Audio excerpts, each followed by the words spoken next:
Let's talk about relativity or simultaneity. Relativity or simultaneity is a phenomenon that was devised or derived from the two principles of special relativity by Einstein in the early 1900s. It's a concept or phenomenon in special relativity. And it can be stated pretty much as, let's say there's two events, like let's say here's one person right here, they're at rest in their inertial reference system. Let's say two events happen at the same time, and they're the same distance from this person.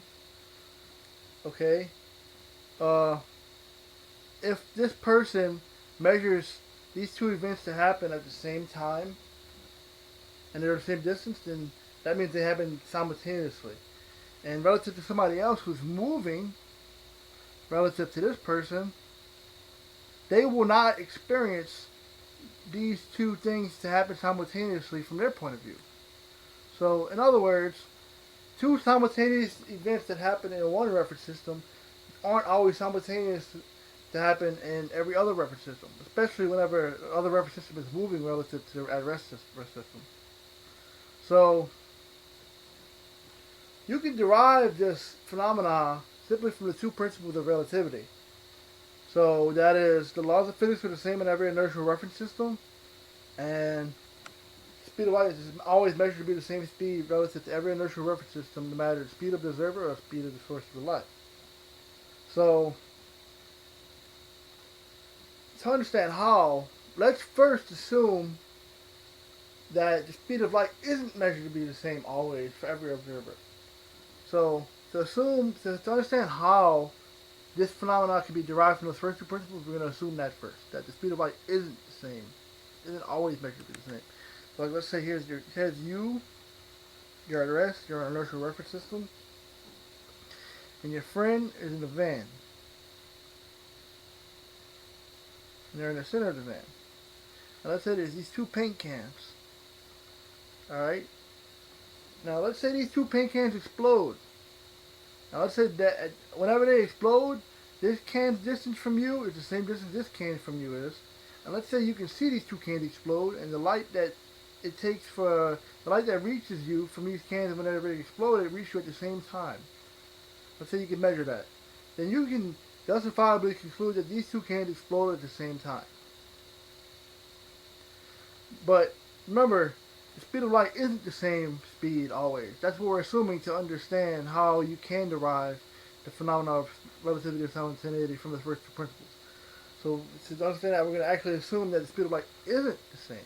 So if it isn't the same, that means the light leaving this can is going the speed of light plus the speed of the van, and the light leaving this can is going the speed of the van minus the speed of light.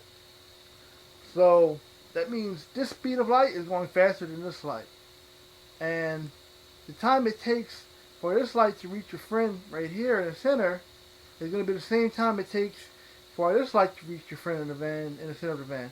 Because this light is going faster, but this person in the middle of the van is going forward, and this light is going slower, and this person in the middle of the van is going forward. So the time it takes for this light and this light to reach your friend in the middle of the van is the same.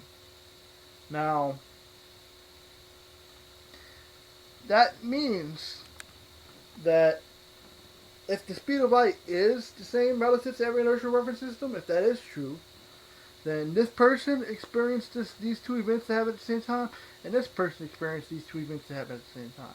Now, relativity of simultaneity says that two events that happen simultaneously in one reference system aren't always going to be considered simultaneous in every other reference system, especially a moving reference system that's moving relative to this reference system. So, let's see how. So, let's say the speed of light is the same for every inertial reference system. If it is the same, then let's say right here the cans explode. Let's say the two cans explode. They're the same distance from this person, and the time that it takes for the light to reach from these cans exploding reaches you at the same time. So this person could say that these two cans explode at the same time. But from this person's point of view, speed of light isn't the same speed. I mean, it is the same speed. It's always measured to be the same speed relative to every observer. And it's the same thing for this observer too. But for this observer, right here, if you think of it like, let's say, here's the speed of light from this can, and here's the speed of light from this can. So the formula for that is going to be d over t, and the formula for this one is going to be d over t.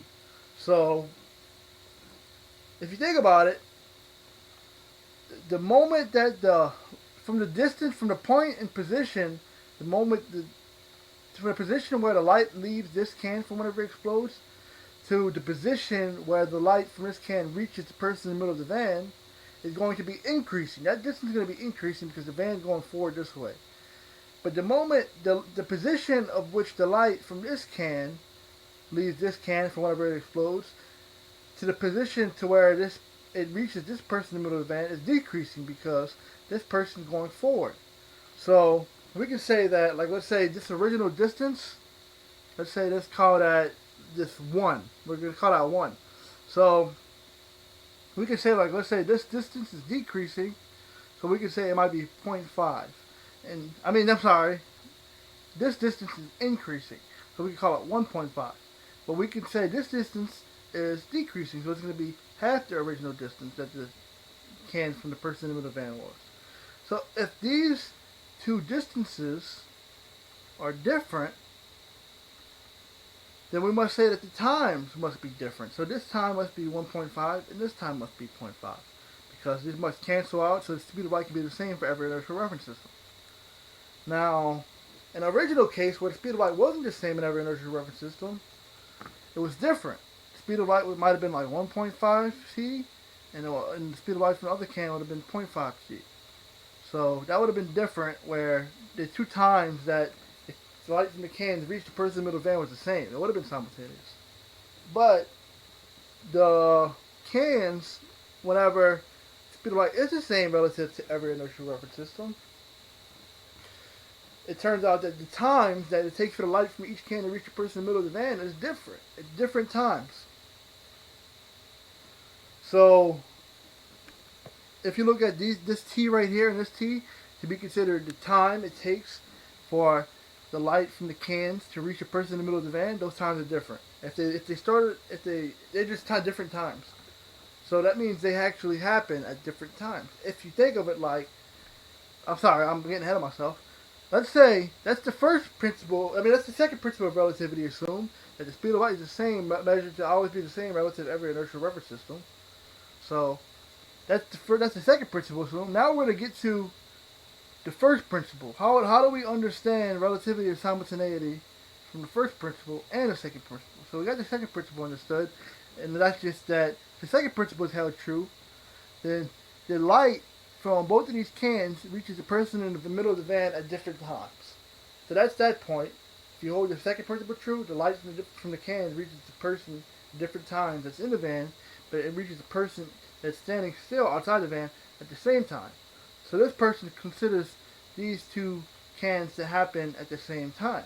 These two exploding cans to happen at the same time because they're equal distance from them, and the time it took for the light from the exploding cans to reach them was the same. So we can justifiably say that those two cans exploded at the same time. But the person in the middle of the van, the cans are equal distances from them, but the light from the exploding two cans reached them at different times. So he can say that the two cans exploded at different times. But can he really say that? Is it really just the fact that light is just not the same light's just the same speed, measured to always be the same speed relative to every inertial system. So if you look at it like that, where it's sort of like a time delay because the light speed is the same speed. It's not really happening at different times. Well, I'm gonna tell you this. If we assume the first principle true, let's now hold the first principle true. This person could be considered to be at rest. This person in the van right here could be considered to be at rest. But he observed the two cans that explode at different times. He exploded the cans to explode at different times. So what does that mean? So if you hold the second principle true, that the speed of light is the same in every inertial reference system, you get that two cans explode at different times, but that just might be like a time delay. That's like kind of like saying, let's say you're right here, and here's a can, and here's a closer can, and the speed of light is the same, uh, so this can's closer and this can's farther. The speed of light's the same, so this can sound's gonna reach him first, and this can's gonna reach him after. But that's not what we're saying. We're not saying that because we hold the first principle true. Also, we're also saying that this person is at rest.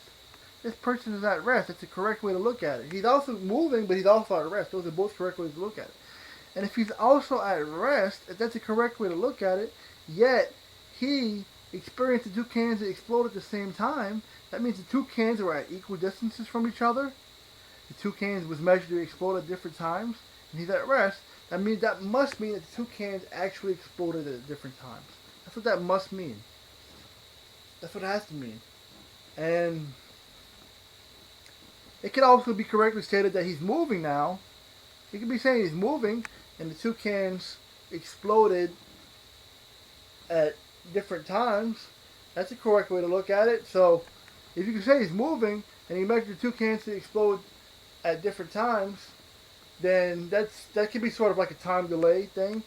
But whenever you look at it from the point of view that he's at rest, he measured the two cans to explode at different times. And that just must mean that the two cans actually exploded at different times.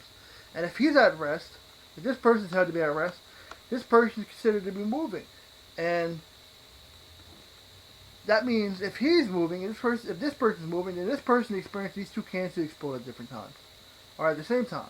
It's a little bit different. But that is relativity or simultaneity. That if two events happen simultaneously in one reference system, they can't always be considered to happen at the same time in every other reference system, especially a moving reference system. And that's relativity or simultaneity. Oh, and that's also another point. So if, let's say you're moving relative to an at rest observer, events that are equal distances from you, if you measure them at different times, that's because they actually happen at different times. So the events in the front of you are happening before the events in the back of you. So if you're moving, events in front of you is happening before events in the back of you. So that's happening every time you move relative to an at rest observer. Anytime you're moving, events in front of you is happening before the events happening behind you. And that's relativity of simultaneity.